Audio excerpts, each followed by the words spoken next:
வணக்கம். நம்ம இப்போது ஹிஸ்ட்ரியில் வரலாறுல எப்படி படிக்கலாம், எப்படி படித்தா நம்ம ஈஸியாக கொஸ்டின்ஸ் அட்டன் பண்ணலாம், டிஎன்யூஎஸ்ஆர்பி எப்படி ஈஸியாக அட்டன் பண்ணலாம், கொஸ்டின்ஸ் அட்டன் பண்ணலாம் அப்படிங்கிற பற்றி பார்க்க போகிறோம். ஓகேங்களா? இந்த மெத்தட் படி நீங்கள் படிச்சிங்கன்னா நல்லா ஸ்மார்ட் வேயில் படிக்கலாம், ஈஸியாக படிக்கலாம். ஹிஸ்ட்ரிலாம் ரொம்ப ஈஸியாக படிக்கலாம். இந்த மெத்தடில் படிங்க. படித்து முடிச்சுட்டு இதில் ப்ரீவியஸ் இயர் கொஸ்டின்ஸ் என்னென்ன இருக்குன்னு பாருங்கள். பார்த்ததுக்கப்புறம் நம்ம ஸ்கூல் புக்கில் உள்ள கண்டென்ட்டை படிச்சிங்கன்னா இதை ஒரு கதையாக ஸ்டோரியாக நான் சொல்கிறேன். இதை படித்து முடிச்சதுக்கப்புறம் இதை வீடியோ பார்த்ததுக்கப்புறம் இதை கேட்டதுக்கப்புறம் நீங்கள் புக்கை படிச்சிங்கன்னா ரொம்ப யூஸ்ஃபுல்லாக இருக்கும். ரொம்ப ஈஸியாக படித்து முடிச்சிடலாம். ஓகே, வாங்க இப்போ சப்ஜெக்ட் பார்க்கலாம். இதில் ஃபஸ்ட்டு 11th ஹிஸ்ட்ரியில் ஃபஸ்ட்டு யூனிட் வந்து என்ன கொடுத்துருக்காங்க அப்படின்னா சிந்து நாகரிகம், அதாவது இந்தஸ் சிவிலைசேஷன், சிந்து சமவெளி நாகரிகம் அப்படி கூட சொல்லுவாங்க. அதாவது இந்தஸ் வேலி சிவிலைசேஷன். இதில் என்னென்ன பார்க்க போகிறோம் அப்படின்னா இந்த இந்தஸ் வேலி சிவிலைசேஷன்னா என்ன, இன்ட்ரோடக்ஷன் என்னென்ன கொடுத்துருக்காங்க, அதோட நாமன்கிளேச்சர், அதாவது பேரிடுதெல்லாம் எப்படி கொடுத்தாங்க, படிவரிசை எப்படி கொடுத்தாங்க, அப்புறம் கிரனாலஜி எப்படி வந்துச்சு, அதில் மக்கள் வாழ்க்கை லைஃப் ஸ்டைல்ஸ் எப்படி இருந்துச்சு, அவங்களோட ஜாகிரபிக்கல் ஏரியா எப்படி இருக்குது, எந்தெந்த பகுதியில் மக்கள் அதிகமாக வாழ்ந்தாங்க, என்னென்ன விலங்குகள் கூட பழகியிருந்தாங்க, என்னென்ன ஆர்ட்டு, என்னென்ன கல்ச்சர்ஸு, என்னென்ன கலை, என்னென்ன பொழுதுபோக்கு, இதெல்லாம் எதை பயன்படுத்தினாங்க அப்படிங்கிறத பற்றி டீட்டெயிலாக பார்க்க போகிறோம். ஓகேங்களா? இப்போ இதில் வந்து ஃபஸ்ட்டு பார்க்குறதுக்கு முன்னாடி நம்ம இது மாதிரி ஒரு ஸ்டோரியாக கதையாக நீங்கள் படிச்சிங்க அப்படின்னா அதுக்கப்புறம் நீங்கள் ஸ்கூல் புக்கை பார்த்தீங்க அப்படின்னா ரொம்ப ஈஸியாக புரியும். இப்போ நம்ம சிலபஸில் கொடுத்துருக்கதும் எஸ்ஐ எக்ஸாமுக்கும் போலீஸ் எக்ஸாமுக்கும் நமக்கு சிலபஸில் கொடுத்துருக்கிறது இந்தஸ் வேலி சிவிலைசேஷன் கொடுத்துருக்காங்க. அதனால் இந்த டாபிக் வந்து நல்லா மெயினாக படிக்கணும். படிச்சு முடிங்க. 2-3 டைம் வீடியோ பாருங்க. பார்த்ததுக்கப்புறம் நம்ம புக்கை படிச்சிங்க அப்படின்னா ஈஸியாக இருக்கும் படிக்கிறதுக்கு. அதனால நான் ஒரு ஸ்டோரியாக சொல்கிறேன், கொஞ்சம் கவனிங்க. இதில் பார்த்தோம்னா ஃபஸ்ட்டு இந்தஸ் வேலி சிவிலைசேஷனே 3 பகுதிகளாக பிரிச்சிருக்காங்க. ஃபர்ஸ்ட் என்ன பிரிச்சிருக்காங்க அப்படின்னா ஏர்லி ஹராப்பன்ஸ், அப்படின்னா தொடக்க கால ஹராப்பா. அப்போ தொடக்க கால ஹராப்பா அப்படிங்கிறது பொது ஆண்டுக்கு முன்பு அப்படின்னு சொல்லிட்டு கொடுத்துருக்காங்க. பொது ஆண்டுக்கு முன்பு இங்கிலீஷில் பிசிஇ, பிஃபோர் கிறிஸ்டியன் எரா அப்படிங்கிறாங்க. அப்படின்னா என்னன்னா நம்ம இப்போ ஆண்டு வந்து 2022 சொல்றோம்ல, அது 0ல இருந்து 1 to 3 அப்படி ஆரம்பிச்சு 2000 ஆண்டுகளுக்கு அப்புறம் 2022 வருஷம் வந்திருக்கு. அப்போ இதுக்கு முன்னாடி பொது ஆண்டு 3000, பொது ஆண்டுக்கு முன்பு பிஃபோர் கிறிஸ்டியன் எரா, கிறிஸ்து பிறப்புக்கு முன்பு 3000 இருந்து 2600 வரைக்கும், 3000 இருந்து 2600 வரைக்கும் ஏர்லி ஹராப்பன்ஸ் சொல்றாங்க. இப்போ இந்தஸ் வேலி சிவிலைசேஷனையே முதலில் கண்டுபிடிக்கப்பட்ட இடம் இடம் கண்டுபிடிக்கப்பட்டாங்க அப்படின்னா, அந்த நாகரிகத்தை எங்க ஃபர்ஸ்ட் கண்டுபிடிக்கப்பட்டாங்க அப்படின்னா ஹராப்பா என்ற இடத்துல தான் கண்டுபிடிக்கப்பட்டது. அதனால தான் இந்த 3 பகுதியெல்லாம் பிரிச்சிருக்காங்க. ஃபர்ஸ்ட் ஏர்லி ஹராப்பன், தொடக்க கால ஹராப்பா, இது 3000 இருந்து 2600 வரைக்கும். அடுத்து பார்த்தோம் அப்படின்னா முதிர்ச்சி அடைந்த ஹராப்பா, மெச்சூர் ஹராப்பன்ஸ், இது எதுல இருந்து எது வரைக்கும் அப்படின்னா மெச்சூர் ஹராப்பன் அப்படின்னா 2600 இருந்து 1900 வரைக்கும், அதாவது பிஃபோர் கிறிஸ்டியன் எரா, பொது ஆண்டுக்கு முன்பு. அடுத்து பார்த்தோம் அப்படின்னா லேட்டர் ஹராப்பன்ஸ், 1900 இருந்து 1700 வரைக்கும் லேட்டர் ஹராப்பன்ஸ். இதுக்கு அப்புறம் இவங்க பயன்படுத்திய உலோகங்கள், என்னென்ன உலோகங்கள்லாம் பயன்படுத்தினாங்க, செம்பு உலோகம் பயன்படுத்தினாங்க, அப்புறம் உலோக கலவை பித்தளை பயன்படுத்தினாங்க, அப்புறம் இவங்க கருவிகள்லாம் எதனால பயன்படுத்தினாங்க, டூல்ஸ் எல்லாம் எதில் பயன்படுத்தினாங்க, இவங்களோட கலை என்ன, அமஸ்மெண்ட் பொழுதுபோக்கு என்னென்ன, ஆர்ட்லாம் என்னென்ன இருந்துச்சு, டெரகோட்டா மட்பாண்டம் என்னென்ன பயன்படுத்தினாங்க அப்படிங்கிறத பற்றி டீட்டெயிலாக பார்க்க போகிறோம். இப்போ நம்ம படிக்க வேண்டிய டாபிக் அப்படின்னு பார்த்தோம்னா இந்தஸ் வேலி சிவிலைசேஷன், சிந்து சமவெளி நாகரிகம் பற்றி இப்போ ஒரு அவுட்லைன் சொல்லியிருக்கேன். அதுக்கப்புறம் 1 by 1 நம்ம படிக்க போகிறோம். ஓகேங்களா? வாங்க படிக்கலாம். அடுத்து போகலாம். இப்போ இன்ட்ரோடக்ஷனில் அது இந்தஸ் வேலி சிவிலைசேஷன், இந்த இந்தஸ் வேலி சிவிலைசேஷனில் சிந்து சமவெளி நாகரிகத்தில் இதை தான் வந்து இந்தியாவில் முதல் நகர நாகரிகம் சிந்து சமவெளியில தான் தொடங்குது அப்படின்னு சொல்கிறாங்க. அதாவது இந்தியாவின் முதல், அதாவது India's first phase of urbanisation, நகர நாகரிகம் தொடங்குறாங்க. இதை கொஸ்டினா கேட்பாங்க. இந்தியாவில் முதல் நகர நாகரிகம் எந்த காலத்தில் தொடங்கியது அப்படின்னு கேட்பாங்க. அது ஏன்னா இந்தஸ் வேலி சிவிலைசேஷன், சிந்து சமவெளி நாகரிகத்தில் தான் இந்தியாவின் முதல் நகர நாகரிகம் தொடங்கியது. இதுக்கப்புறம் அதாவது சிந்து சமவெளி நாகரிகம் வந்து நல்ல தலை தோங்கிய போது, பீக்கில் இருந்தபோது மற்ற பகுதிகளில் வந்து இடைக்கற்காலம் மீசோலித்திக்கும் புதிய கற்காலமும் பழக்கத்தில் இருந்துச்சு, பண்பாடுகளும் பழக்கத்தில் இருந்துச்சு அப்படின்னு சொல்றாங்க. இந்த பழக்கம்லாம் வந்து எதுல, இந்த சிந்து சமவெளி நாகரிகம் முன்னாடி என்ன பழக்கம்னா மெஹர்கர் என்ற இடத்துல, பாகிஸ்தான்ல இருக்கு, மெஹர்கர் என்ற இடத்துல பொது ஆண்டுக்கு முன்பு 7000 இருந்து பிஃபோர், அதுல அந்த மெஹர்கர் காலத்தை கணக்கிடப்பட்டது மாதிரி இந்த சிந்து சமவெளி நாகரிகமும் கணக்கிடப்பட்டுள்ளது அப்படின்னு சொல்லிட்டு கொடுத்துருக்காங்க. அடுத்து நெக்ஸ்ட் பார்த்தோம்னா இதுல லொகேஷன் சிந்து சமவெளி நாகரிகம் பெரும்பகுதி எங்க இருந்துச்சு அப்படின்னு பார்த்தோம்னா நார்த் வெஸ்டர்ன், ஓகேங்களா, நார்த் வெஸ்டர்ன் வடமேற்கு பாகிஸ்தான், இந்தியாவோட வடமேற்கு பகுதியிலையும் பாகிஸ்தானோட பகுதியிலையும் இருந்துச்சு, அதிகமாக பரவி இருந்துச்சு அப்படின்னு சொல்றாங்க. அதுல வந்து 3rd மில்லேனியம், அதாவது கிமு இல்லைன்னா பொது ஆண்டுக்கு முன்பு 3000 ஆண்டுகளுக்கு முன்பு அந்த சிந்து சமவெளி நாகரிகங்கள்லாம் பரவி இருந்துச்சு அப்படின்னு சொல்றாங்க. அந்த சிந்து சமவெளி நாகரிகம் ஃபர்ஸ்ட் கண்டுபிடிக்கப்பட்ட இடம் அப்படின்னு பார்த்தோம் அப்படின்னா ஹராப்பன். சிந்து சமவெளி நாகரிகம் முதலில் கண்டுபிடிக்கப்பட்ட இடம் அப்படின்னு பார்த்தோம்னா ஹராப்பன். அதனால்தான் இந்த ஹராப்பா அப்படின்னு சொல்றாங்க. அதுக்கப்புறம் இந்த ஹராப்பா நாகரிகம் அப்படிங்கிறது எந்த காலத்தை கணக்கிடப்படுது அப்படின்னா மெஹர்கர், முன்னாடியே சொன்னா பாகிஸ்தான்ல உள்ள பிசிஇ 7000 ஆண்டுகளுக்கு முன்பு உள்ள மெஹர்கரின் கால கணக்கின்படி இந்த ஹராப்பா நாகரிகம் கணக்கிடப்படுகிறது அப்படின்னு சொல்லிட்டு சொல்றாங்க. நெக்ஸ்ட் பார்த்தோம் அப்படின்னா இதுல யாராவது வரலாற்று அறிஞர்கள்லாம் யார் வந்தாங்க, எப்படி வந்தாங்க, எதனால அவங்க என்னென்ன ஆராய்ச்சி எல்லாம் பண்ணாங்க அப்படிங்கறத பத்தி பார்க்கிறோம். அதுலயே क्वेश्चंस கேட்பாங்க. நெக்ஸ்ட் வந்து வரலாற்று அறிஞர்கள்லாம் யார் வந்தாங்க, சிந்து சமவெளி நாகரிகத்தை பத்தி ஆராய்ச்சி செய்வதற்கு வரலாற்று அறிஞர்கள் யார் வந்தாங்க, அவங்களோட கால வரிசை என்ன, எந்த காலத்துல வந்தாங்க அப்படிங்கறத பத்தி क्वेश्चन கேட்பாங்க. நெக்ஸ்ட் அடுத்து வந்து நம்ம சிந்து சமவெளி நாகரிகத்தை பத்தி யார் விசிட்டர்ஸ் எல்லாம் வந்தாங்க, தொல்லியல் ஆராய்ச்சியாளர்கள் யார் வந்தாங்க, தொல்லியல் அறிஞர்கள் யார் வந்தாங்க, என்ன குரோனாலஜிக்கல் ஆர்டர் படி வந்தாங்க, ஃபர்ஸ்ட் யார் வந்தா, யார் முக்கியமானவர், அவங்க எல்லாம் என்ன பண்ணாங்க அப்படிங்கறத பத்தி இதுல ஒரு क्वेश्चन கண்டிப்பா கேட்பாங்க. இண்டஸ் வேலி சிவிலைசேஷன்ல இருந்து இதுல ஒரு क्वेश्चन கண்டிப்பா கேட்பாங்க. அதனால இதுல ஃபர்ஸ்ட் யார் வந்தாங்க அப்படின்னா சார்லஸ் மேசன் 1826ல வந்தார். அதாவது கிறிஸ்டியன் எரால 1826ல வரார் சார்லஸ் மேசன். சிந்து சமவெளி நாகரிகத்தை பத்தி ஆய்வு செய்வதற்காக சார்லஸ் மேசன் அப்படிங்கிறவர் 26. இப்போ இந்த சிந்து சமவெளி எழுத்து பத்தி பார்த்தோம் அப்படின்னா சிந்து சமவெளி எழுத்து வந்து 26 லெட்டர் இருக்கும். அதனால ஃபர்ஸ்ட் வர்றவரும் 1826ல தான் வந்திருப்பாரு. ஈஸியா வச்சுக்கலாம். இப்போ இதுல மேசன்னா கொத்தனார்னு இங்கிலீஷ்ல சொல்லுவோம்ல, மேசன்னா இங்கிலீஷ்ல கொத்தனாரு. இப்போ கொத்தனார் ஃபர்ஸ்ட் அந்த கட்டடம் கண்டுபிடிக்கிறதுக்கு வர்றாங்க அப்படின்னு ஈஸியா வச்சுக்கலாம். ஓகேங்களா. அப்ப தமிழ்ல இங்கிலீஷ்ல மேசன்னா கொத்தனார், தமிழ்ல கொத்தனார் தான் சொல்றாங்க. அந்த இது மேசன் வந்து ஃபர்ஸ்ட் வர்றாங்க, அவங்க தான் கட்டடம் கண்டுபிடிக்க, சிந்து சமவெளி நாகரிகத்தின் கட்டடத்தை கண்டுபிடிக்க ஃபர்ஸ்ட் வர்றாங்க அப்படின்னு ஈஸியா வச்சுக்கலாம். நெக்ஸ்ட் 826 இந்த क्वेश्चन கேட்டிருக்காங்க, அதனால இந்த क्वेश्चन பார்த்துக்கோங்க. நெக்ஸ்ட் வந்து பார்த்தோம்னா அம்ரிங்கிற இடத்துக்கு அடுத்த ஆர்கியாலஜிஸ்ட் யார் வராங்க அப்படின்னா Alexander furnace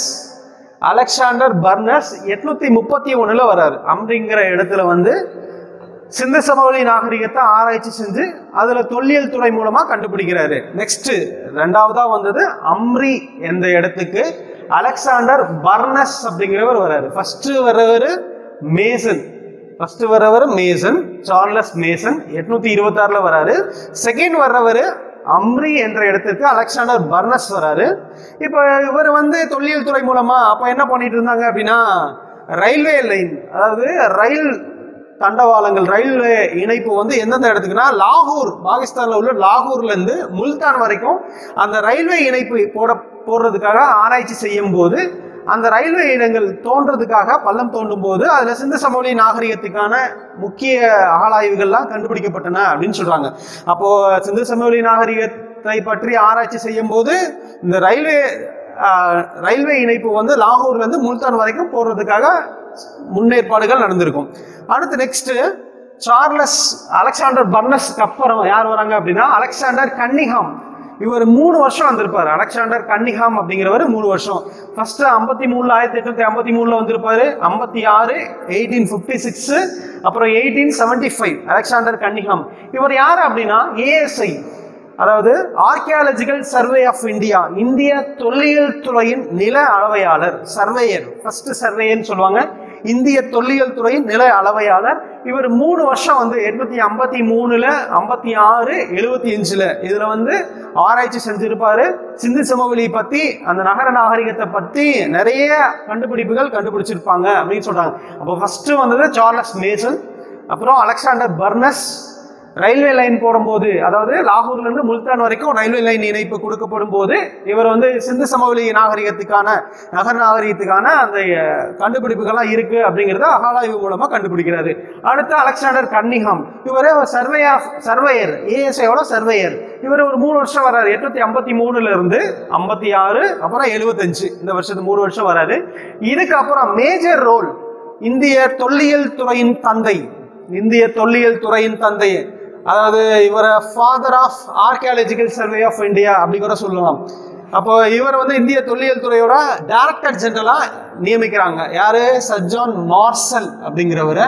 sir John Marshall வந்ததுக்கு அப்புறம் தான் இந்திய தொல்லியல் துறையே வந்து ஒரு திருப்பு முனையாக செயல்பட்டது அப்படின்னு சொல்றாங்க. சர் ஜான் மார்ஷல் இவர்தான் important role in the ASI, முக்கிய திருப்பு முனையாக அமைந்ததுன்னு சொல்லுவாங்க. இவர் வந்து இந்திய தொல்லியல் துறையின் இயக்குனராக நியமிக்கப்பட்டார். இவர் வந்ததுக்கு அப்புறம் தான் நிறைய கண்டுபிடிப்புகள், ஹராப்பா சிந்து சமவெளி நாகரிகத்தை பத்தின நிறைய கண்டுபிடிப்புகள் கண்டுபிடிச்சிருப்பாரு. இவர் தான் turning point of archaeological survey of India அப்படின்னு இவர் தான் சொல்லுவாங்க. அதனால இவர் பேர் முக்கியம். ஆர்கியாலஜிக்கலோட தந்தை, ஃபாதர்னு கூட சொல்லுவாங்க. நெக்ஸ்ட் இவருக்கு அப்புறம் சர் ஜான் மார்ஷலுக்கு அப்புறம் யார் வந்தாங்க அப்படின்னு பார்த்தோம்னா, லாஸ்ட் 1940s ஆர்இஎம் வீலர் அப்படிங்கிறவர், இல்லைன்னா இங்கிலீஷ்ல மார்டைமர், எம்இஆர், மார்டைமர் வீலர் அப்படின்னு சொல்லுவாங்க, இல்லைன்னா மார்டைமர் வீலர் அப்படின்னு சொல்லுவாங்க. இதுதான் 1940s சிந்து சமவெளி பத்தி ஆராய்ச்சி செய்யறதுக்காக வந்தாரு. இதுல முக்கியமானவர்னு பார்த்தோம் அப்படின்னா சர் ஜான் மார்ஷல். அப்புறம் பாகிஸ்தான் இந்தியா பிரிவினைக்கு அப்புறம் சிந்து சமவெளி நாகரிகம், அந்த ஹராப்பா நாகரிகம்லாம் எந்தெந்த பகுதியில் இருந்துச்சு அப்படின்னா, காளிபங்கன் அப்படின்னா ராஜஸ்தான்ல இருக்கு. அப்புறம் ராக்கி கார்கி ஹரியானால இருக்கு. அடுத்து வந்து லோத்தல் வந்து குஜராத்தில் உள்ள துறைமுகம் லோத்தல். அப்புறம் டோலவீரா, இதுவும் குஜராத்தில் உள்ளது. குஜராத், ராஜஸ்தான் இந்த ஏரியா சுத்தி தான் இப்போ சிந்து சமவெளி நாகரிகம் பாகிஸ்தான் இந்தியா பிரிவினைக்கு பிறகு உள்ளதுன்னு சொல்றாங்க. இப்போ இதுல இந்த ஆர்கியாலஜிக்கல் சர்வேல ஃபர்ஸ்ட் யார் வந்தாங்க அப்படின்னா, ஃபர்ஸ்ட் சார்லஸ் மேசன் வந்தாரு. First Mason. ஏன்னா கொத்தனார் தான் தமிழ்ல சொல்லுவாங்க, மேசன்னா தமிழ்ல கொத்தனார். இந்த கொத்தனார் தான் ஃபர்ஸ்ட் கண்டுபிடிக்கிறதுக்காக வந்தாங்கன்னு ஈஸியாக வச்சுக்கலாம். சிந்து சமவெளி எழுத்து முறையில 26 எழுத்து தான் இருக்கு, அதனால அந்த வருஷம் ஈஸியாக வச்சுக்கலாம். அதுக்கப்புறம் அம்ரி என்ற இடத்துக்கு வந்து அலெக்சாண்டர் பர்னஸ் அப்படிங்கிறவர் வர்றாரு. அதுக்கப்புறம் ரயில்வே, இவர் எப்போ வந்தாருன்னா ரயில்வே லைன் போடும்போது, லாகூர்ல இருந்து முல்தான் வரைக்கும் ரயில்வே இணைப்பு போடப்படும் போது இதை கண்டுபிடிச்சோன்னு சொல்றாங்க. அடுத்து அலெக்சாண்டர் கன்னிங்ஹாம் வந்து 3 முறை வந்திருப்பாரு. இதுக்கப்புறம் ஃபேமஸானவர்னு பார்த்தோம் அப்படின்னா சர் ஜான் மார்ஷல் இவர்தான் இம்பார்ட்டன்ட் ரோல்னு சொல்றாங்க. அதுக்கப்புறம் இந்திய தொல்லியல் துறையின் தந்தை, டைரக்டர் ஜெனரல்னு சொல்றாங்க இவரை. இதுக்கப்புறம் 1940s லாஸ்டா வந்தது ஆர்எம் வீலர், இல்ல மார்டைமர் வீலர் அப்படின்னு சொல்றாங்க. இதுல பாகிஸ்தான் இந்தியா பிரிவினைக்கு பிறகு சிந்து சமவெளி நாகரிகம் எங்க அதிகமா பரவி இருந்துச்சு அப்படின்னா, காளிபங்கன் ராஜஸ்தான், ராக்கி கார்கி ஹரியானா, அப்புறம் லோத்தல், டோலவீரா, இது எல்லாமே குஜராத்தோட பகுதிகள். அடுத்து இதுல இந்த பகுதிகள்லாம் என்னென்ன ஏரியால எப்படி பரவி இருந்துச்சு அப்படின்னு சொல்லிட்டு அடுத்து பார்க்க போறோம். இண்டஸ் வேலி சிவிலைசேஷன்ல, அதாவது இண்டஸ் வேலி சிவிலைசேஷனோட பவுண்டரிஸ் பத்தி கேட்பாங்க. இதுல இருந்து கண்டிப்பா ஒரு பொறுத்துகள் ஒரு கொஸ்டின் கேட்பாங்க, மாஸ்டர் ஃபாலோவிங்ல கேட்பாங்க. அதோட நில எல்லைகள், அதாவது பவுண்டரிஸ், நில எல்லைகள் எந்தெந்த ஏரியால பரவி இருந்துச்சு இண்டஸ் வேலி, அதாவது சிந்துவோட நில எல்லைகள், புவியியல் அமைவிடம் அப்படின்னு கொடுத்துருக்காங்க. இதுல புவியியல் அமைவிடம் இண்டஸ் வேலி சிவிலைசேஷன் மொத்தமா எவ்வளவு தூரத்துக்கு பரவி இருந்துச்சு அப்படின்னா 1 மில்லியன் ஸ்கொயர் கிலோமீட்டர், அதாவது 1.5 மில்லியன் சதுர கிலோமீட்டர் தூரம் வரைக்கும் பரவி இருந்துச்சு அப்படின்னு சொல்றாங்க. இந்த பாயிண்ட் முக்கியம், இதுல இருந்து கொஸ்டின்ஸ் கேட்பாங்க.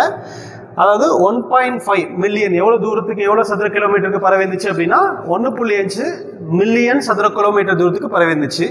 அதுக்கப்புறம் இதோட மேற்கில் நில எல்லை எங்க இருந்துச்சுன்னா, மேற்கில் வந்து ஈரான் பாகிஸ்தான், அதாவது பாகிஸ்தான் ஈரான் பார்டர்.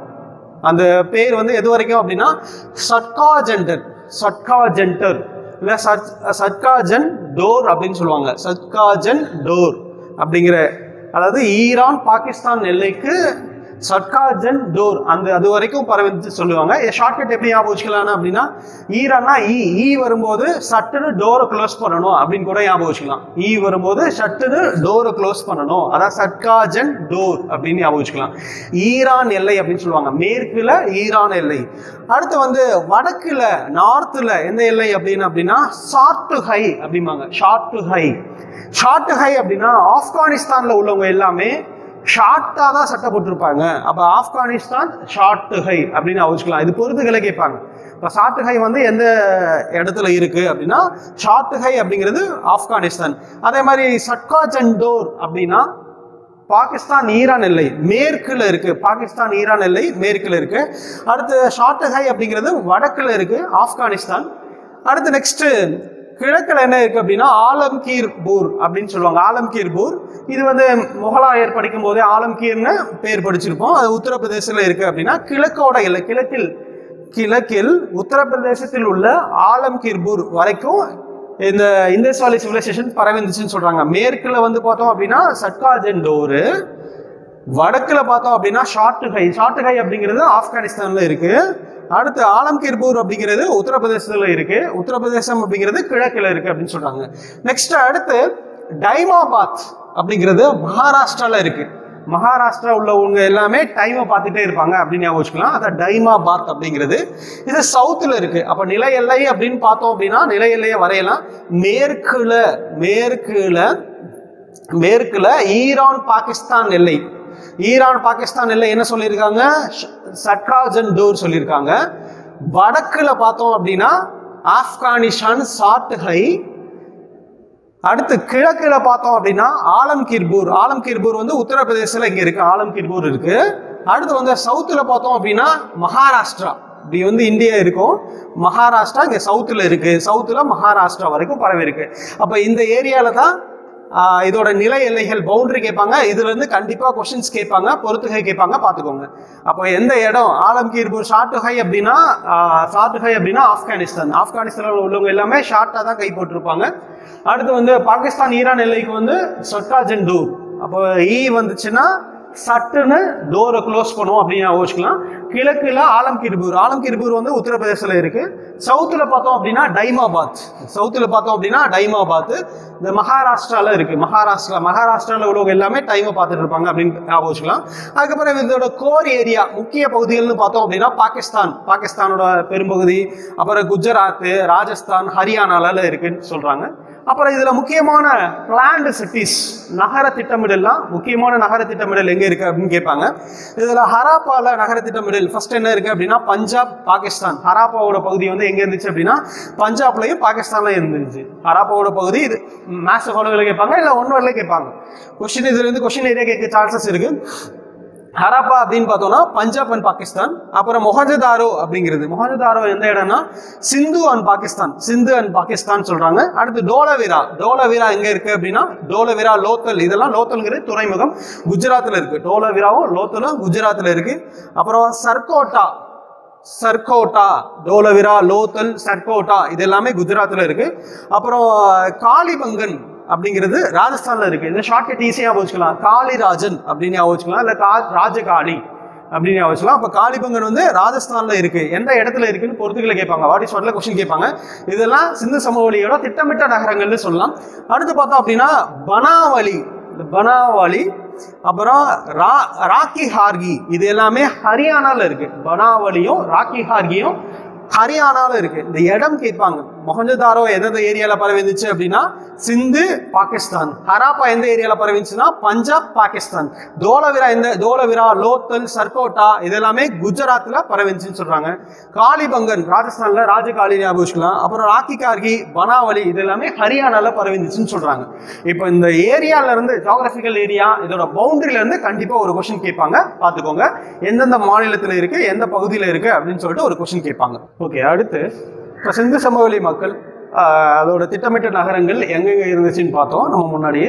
இதுல வந்து மொஹஞ்சதாரோ அப்படிங்கிற ஒரு இடம் இருந்துச்சுன்னு சொல்லி பார்த்தோம். அந்த மொஹஞ்சதாரோ வந்து திட்டமிட்ட நகரங்கள்.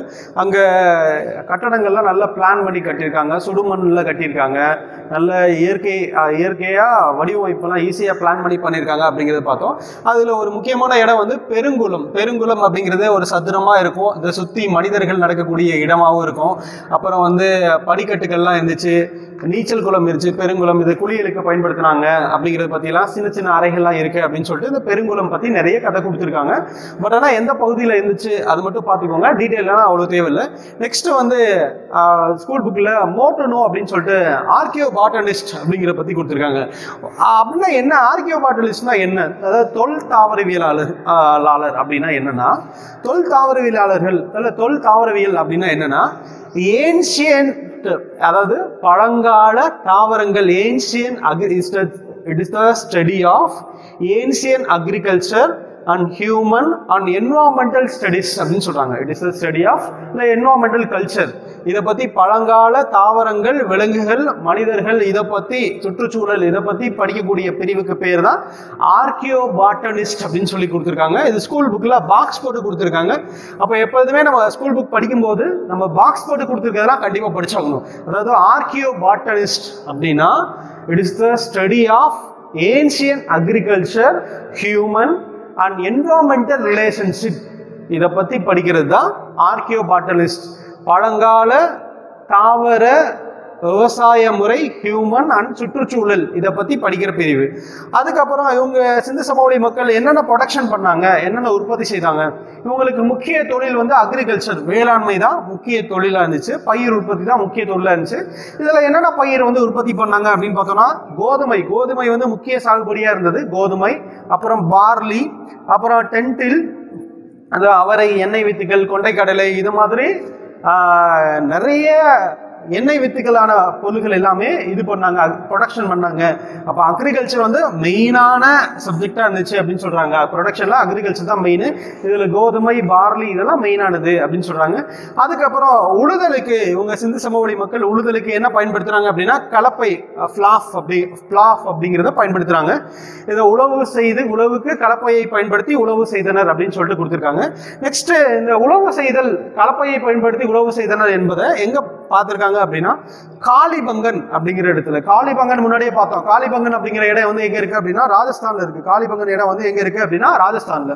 இப்போ காளிபங்கன் அப்படின்னா ராஜஸ்தான்ல. அப்போ கலப்பையை பயன்படுத்தி உழவு செய்தனர் எப்படி அப்படிங்கிற சான்று வந்து ராஜஸ்தான்ல உள்ள காளிபங்கன் என்ற இடத்துல கண்டறியப்பட்டுள்ளன அப்படின்னு சொல்லியிருக்காங்க. அப்போ சிந்து சமவெளி மக்கள் முதன்மையா அக்ரிகல்ச்சர் தான் முதன்மையான தொழில். அதுல கோதுமை, பார்லி, டென்டில், அவரை, துவரை இந்த இதெல்லாம் பயன்படுத்துறாங்க. கடலை, எண்ணெய் வித்துக்கள் இதெல்லாம் பயன்படுத்துறாங்க. இதுல உழவு செய்யறதுக்கு முக்கிய தொழிலா, உழவு செய்தலுக்கு முக்கிய கருவியா கலப்பையை பயன்படுத்தியிருக்காங்க. இதுல அதாவது உழவு தொழில் வந்து கலப்பை மூலம் பயன்படுத்தினாங்க அப்படிங்கிறதுக்கான சான்று வந்து ராஜகாளி அப்படிங்கிற ராஜஸ்தான் என்ற இடத்துல இருக்கு அப்படின்னு சொல்லியிருக்காங்க. நெக்ஸ்ட் வந்து பார்த்தோம்னா, இவங்க என்ன அனிமல் டொமஸ்டிஃபிகேஷன், அதாவது விலங்குகளுடன் என்ன விலங்குகள்லாம் பயன்படுத்தினாங்க.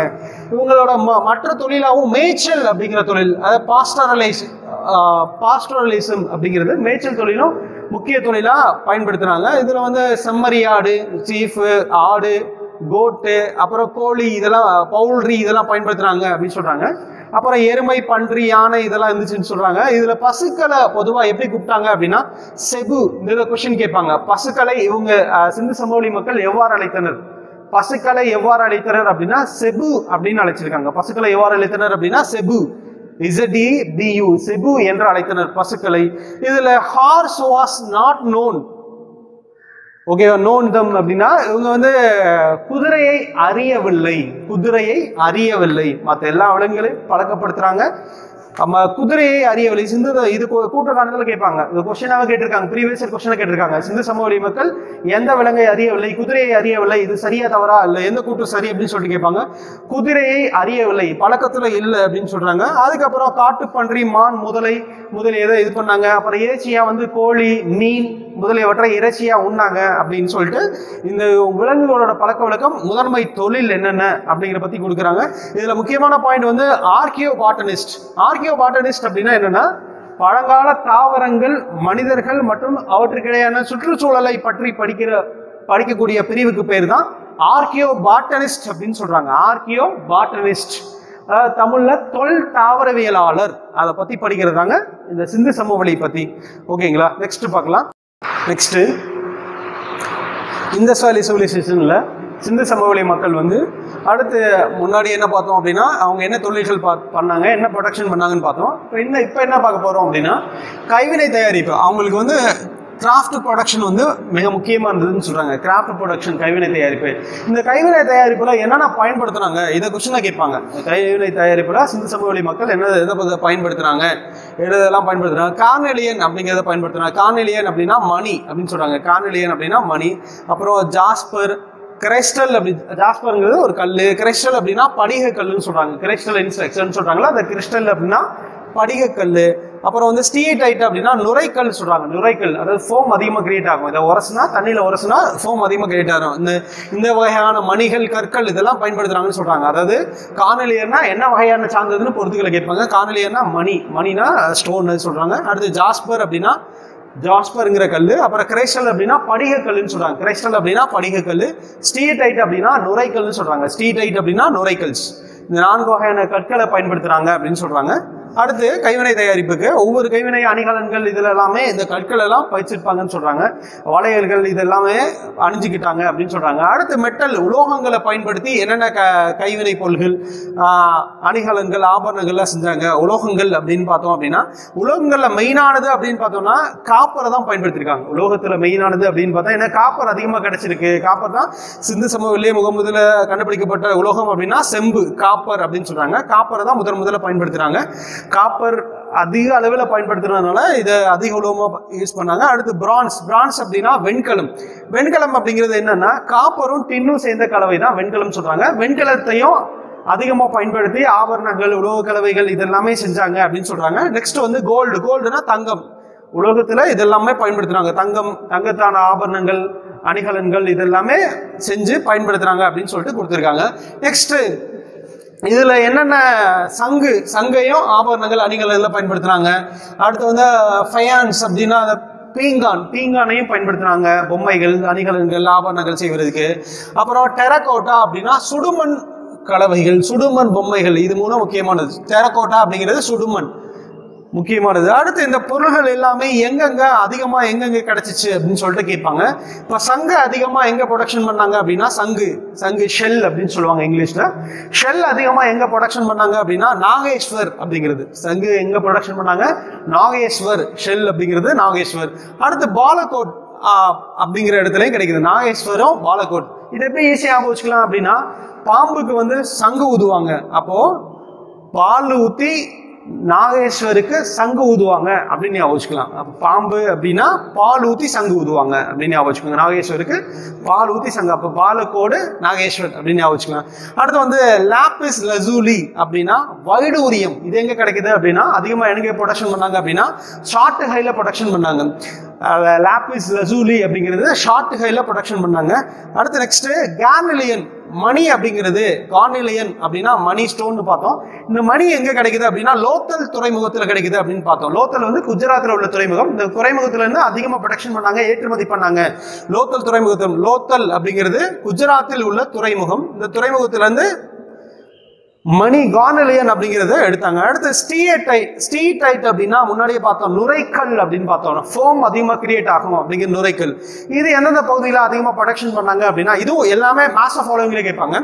இது வந்து எங்கன்னா ராஜஸ்தான்ல சவுத் ராஜஸ்தான் சொல்றாங்க. ராஜஸ்தான். அடுத்து வந்து காப்பர்னா தமிழ்ல செம்பு அதிகமாக எங்க உற்பத்தி செய்யப்பட்டது, எங்க ப்ரொடக்ஷன் செய்யப்பட்டது அப்படின்னு பார்த்தோம்னா ராஜஸ்தான், ஓமன், ஏமன் இதுல எல்லாமே செம்பு ப்ரொடக்ஷன் பண்ணாங்க. இந்த ப்ரொடக்ஷன் என்னென்ன எந்தெந்த இடத்துல பண்ணாங்க அப்படிங்கிறது கொஸ்டின் கேட்பாங்க. இதுல இருந்து கொஸ்டின்ஸ் மேஜரா வரும், பொறுத்துக்களை வரும், பார்த்துக்கோங்க. ஃபர்ஸ்ட் கொஸ்டின் பாருங்களேன். ஷெல்னா சங்கு எங்க அதிகமாக ப்ரொடக்ஷன் பண்ணப்பட்டது அப்படின்னா இதுக்கு ஷார்ட்கட் சொல்லியிருக்கோம். அதாவது என்ன ஷார்ட்கட் அப்படின்னா நாகப்பாம்புக்கு பால் ஊத்தி சங்கு ஊதுவாங்க அப்படின்னு ஞாபகம் வச்சுக்கலாம். அப்போ நாகேஸ்வர், பாலகோட். அப்புறம் லாப்பிஸ் லசூலி அப்படிங்கிறது ஷார்ட்டுகைல, வைடூரியம் அப்படிங்கிறது ஷார்ட்டுகைனா முன்னாடியே சொல்லியிருக்கோம். ஆப்கானிஸ்தான்ல உள்ள மக்கள் எல்லாமே ஷார்ட்டா தான் சட்டை போடுவாங்க. அப்போ ஷார்ட்டுகைனா ஆப்கானிஸ்தான்ல வைடூரியம் உற்பத்தி செய்யப்படுது. அடுத்து கார்னெலியன் மணி அப்படிங்கிறது லோத்தல் துறைமுகத்தில் உற்பத்தி செய்யப்படுது. ஸ்டீடைட் அப்படின்னா நுரைக்கல்னு சொல்லியிருந்தோம். ஸ்டீடைட் அப்படின்னா என்ன சொல்லியிருந்தோம்? நுரைக்கல். இந்த நுரைக்கல் வந்து சவுத் ராஜஸ்தான், தெற்கு ராஜஸ்தான் பகுதியில் உற்பத்தி செய்யப்படுது.